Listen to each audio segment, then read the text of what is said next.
একটা বাচ্চার কাছে এটা শুধু একটা ভাঙা খেলনা ছিল।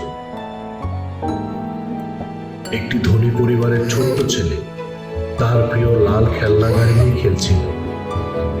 সারা ঘরে ছড়িয়ে ছিল অসংখ্য দামি খেলনা, নতুন খেলনা, বড় খেলনা, রঙিন খেলনা। তার কোনো কিছুরই অভাব ছিল না। হঠাৎ খেলতে খেলতে গাড়িটা হাত থেকে পড়ে গেল। ধাক্কা খেয়ে একটি চাকা ভেঙে আলাদা হয়ে গেল।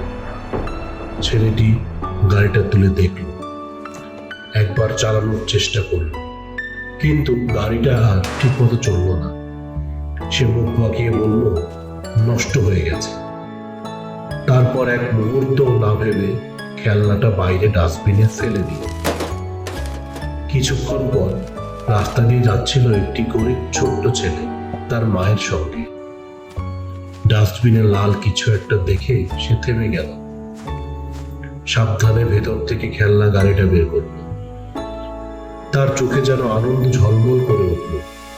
মা বললেন, ওটা তো ভাঙা। ছেলেটি মৃদু হেসে বলল, সমস্যা নেই, আমি ঠিক করে নেব। ছোট্ট ঘরে ফিরে ক্ষীণ আলোয় বসে সে ধৈর্য নিয়ে খেলনাটা ঠিক করতে শুরু করল। একটা বোতলের ঢাকনা, একটা ছোট কাঠি আর পুরনো রাবার ব্যান্ড দিয়ে। অবশেষে গাড়িটা আবার চলতে শুরু করল। ছেলেটির মুখে ফুটে উঠল সত্যিকারের আনন্দ,